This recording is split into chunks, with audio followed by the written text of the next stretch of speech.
Hello everyone, मेरा नाम नासिर नवाज है और मैं ऑस्ट्रेलिया में रजिस्टर्ड माइग्रेशन एजेंट हूं। आज की बात यह है कि फ्यूचर ऑफ इमिग्रेशन जो है इन ऑस्ट्रेलिया क्या हो सकता है, मुमकिनात क्या हो सकती हैं। मैं थोड़ा कॉन्टेक्स्ट में जाके आपको आइंदा आने वाले दिनों में जो है फैक्ट्स को जोड़ने की कोशिश करूंगा कि कैसी चीजें नजर आ सकती हैं। अच्छा, अगर हमें देखा जाए तो बहुत ऑस्ट्रेलिया जो है ना बड़ा वेलकमिंग कंट्री रहा, लेकिन एक जो है ब्रेक लग गई ऑस्ट्रेलिया के ऊपर। यानी किसी दौर में जो इमिग्रेंट्स जो है, स्पेशली 189 की अगर मैं बात करूं तो 44,000 हुआ करते थे, कम करके 18,000 पे ले आए, 16,000 पे ले आए, 6,500 पे ले आए, यानी कि लोएस्ट स्टेप के ऊपर। और ये वो नंबर्स हैं जो कि ऑस्ट्रेलिया का जरूरत रहती है। ये टोटल की मैं बात नहीं कर रहा, सिर्फ 189 की बात कर रहा हूं, दूसरी इसके अलावा है। अच्छा, तो ऐसा हुआ कि फिर कोरोना आ गया। कोरोना के दौरान ये चीजें हुई। अब ऐसा ऐसा ऐसा जब ये इंडस्ट्री खुलनी शुरू हुई तो अब हो क्या रहा था कि लोग नहीं मिल रहे थे भाई। लोकली बहुत सारे लोग जो कि इवन के पासपोर्ट होल्डर्स थे वो दूसरे मुल्कों में निकल गए, क्योंकि ऑस्ट्रेलिया इजाजत नहीं दे रहा था बाहर जाने की भी, उसके अलावा आने की तो उन लोगों को इजाजत थी जो सिटीजन वगैरह थे, उनको क्वारंटीन करना पड़ता था। एक लंबी दास्तान, 2-2.5 साल ये दास्तान चली। हुआ क्या, डेंट पड़ गया भाई। जो माइग्रेशन प्रोग्राम है उस पर डेंट पड़ गया। अब हुआ क्या, इस डेंट से इंडस्ट्री के अंदर डेंट पड़ गया। आप हॉस्पिटैलिटी इंडस्ट्री देख लें, कंस्ट्रक्शन इंडस्ट्री देख लें, हेल्थ केयर सेक्टर, कोई सेक्टर उठा के देख लें, उस पर डेंट पड़ गया। अब अचानक से होता क्या है, हुआ ये कि जब लिबरल की गवर्नमेंट इस दौरान रही तो अब दोबारा से जब इलेक्शंस हुए 2022 के अंदर तो लेबर की गवर्नमेंट आ गई। लेबर की गवर्नमेंट ने आके जो है एक नए नए ऐलानात किए, ना सिर्फ ऐलानात किए, उन्होंने काम करना भी शुरू कर दिया। हुआ गया कि इनको जो है क्लेयर ओनेल जो है वो डिपार्टमेंट ऑफ होम अफेयर्स की वो मिनिस्टर उनको बनाया गया, और इमिग्रेशन का क्लेयर ओनेल उनको बनाया गया एंड्रयू गाइल्स को। अच्छा, ये बड़े एफिशिएंटली चीजों को लेके चलते रहे, लेके चल भी रहे हैं, पॉलिसीज के ऊपर बड़ा काम किया। इनको सबसे बड़ी बात इस चीज का इदराक है कि ये डेंट पड़ चुका है, अभी हमने इसको फिक्स करना है। मैं पहले भी इनके हवाले से बात करता रहा हूं। अब हुआ क्या, ऐसा ऐसा ऐसा जो है ना इन्होंने टेकअप करना शुरू किया।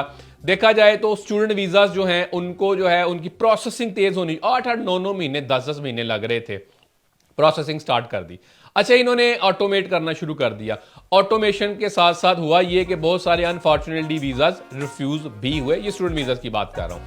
अब जो है, अब देखिए प्रोसेसिंग टाइम कम से कम हो गया। प्रोसेसिंग टाइम कम होने से क्या हुआ कि जो चीज सिस्टम के अंदर जो है कॉन्फिडेंस आना शुरू हो गया।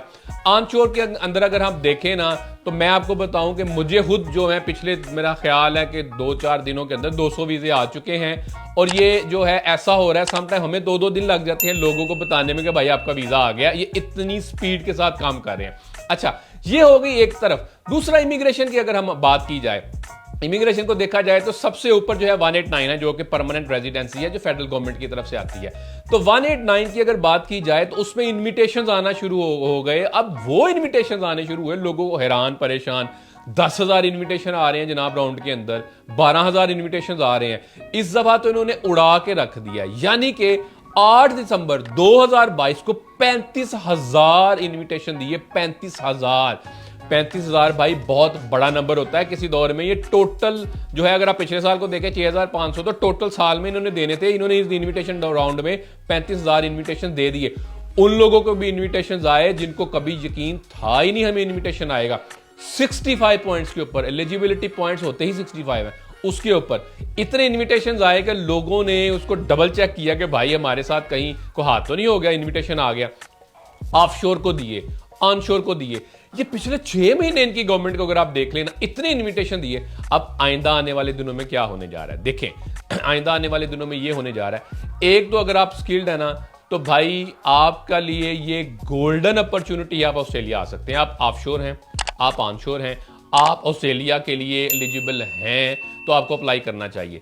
लेकिन प्लीज इन लोगों के हत्थे नहीं चढ़ जाना जो कहते हैं भाई वीजे खुले हुए हैं और जो है आपको वहां ले जाएंगे। भाई वीजे खुले छुले वाला कोई चक्कर नहीं होता। ये होता है अगर आप एलिजिबिलिटी क्राइटेरिया पूरा करते हैं तो आपको मिलेगा, नहीं करते तो नहीं मिलेगा। ये जो वीजे खुले हैं ना, ये मिडल ईस्ट की तरह अरबाब या कफील के पास वीजे नहीं होते कि आपको वो उठाए और पैसे दिए और वीजे ले लिए। अगर आपका एलिजिबिलिटी क्राइटेरिया पूरा है तो आप कर सकते हैं। इसके लिए आपको एक्सपर्ट ओपिनियन चाहिए, अपनी रिसर्च करें, एक्सपर्ट ओपिनियन लें, और उन एक्सपर्ट्स जो है उससे क्या होगा, आपके एलिजिबिलिटी कम से कम आपको पता चल जाएगा है क्या। आइंदा आने वाले दिनों में क्या होने जा रहा है, लग कुछ इस तरह रहा है जैसे कि जो डिपार्टमेंट ऑफ होम अफेयर्स की मिनिस्टर हैं क्लेयर ओ'नील, उन्होंने कमेटी भी बनाई हुई है, उसके ऊपर गाहे बगाहे बयानात भी दे रही हैं कि हमें ये फिक्स करना है, हमें लोगों को लेके आना है, हमें टैलेंटेड लोगों को लेके आना है। तो ये जो अभी ट्रेलर चल रहा है भाई, अभी सारी चीजें बाकी हैं। तो इन्होंने क्या करना है, इन्होंने इन्विटेशन देने हैं, 189 में हो सकता है, 190 में हो सकता है, 491 में हो सकता है। ये इनविटेशन इतने लोगों को आ सकता है और तकरीबन ऐसी ऐसी पॉपुलर या अनपॉपुलर ऑक्यूपेशन जो हमें लगती हैं उसमें भी इनविटेशंस आए हैं। जैसे कारपेंटर की बात कर ले, कारपेंटर 65 पे आया, मोटर मैकेनिक 65 पे आया, civil engineering draft person 65, civil engineering technician 65। मैं नाम लेता जाऊंगा, आप हैरान होते जाएंगे कि इतने इतने कम पॉइंट्स के ऊपर लोगों को इन्विटेशन आए। आईटी वालों को हर एक को आया। अब किन को नहीं इनविटेशन आए, उनको नहीं आया जिन्होंने कभी अप्लाई किया ही नहीं था। तो आइंदा आने वाले दिनों में ये फिस्कल ईयर तो भाई बहुत ग्रीनर है, उससे आने वाले दिनों में ऑब्वियसली बजट आएगा और ग्रीनर नजर आएगा, और ये ऐड करने जा रहे हैं, टोटल नंबर्स के अंदर भी ऐड करने जा रहे हैं। तो ये जो गवर्नमेंट जब तक है, और उससे शायद आइंदा आने वाले दिनों में भी, क्योंकि जो पॉलिसी है इसके ऊपर ये काम कर रहे हैं, ये काम कर रहे हैं कि ये जो पहिया इसको हम रोल करा दें, ताकि आइंदा आने वाले कोई भी गवर्नमेंट हो, लेबर की हो, लिबरल की हो, उसके अंदर भी लोग जो हैं इसी तरह आते रहे और जो इकोनॉमी है ऑस्ट्रेलिया की वो बूस्ट करे।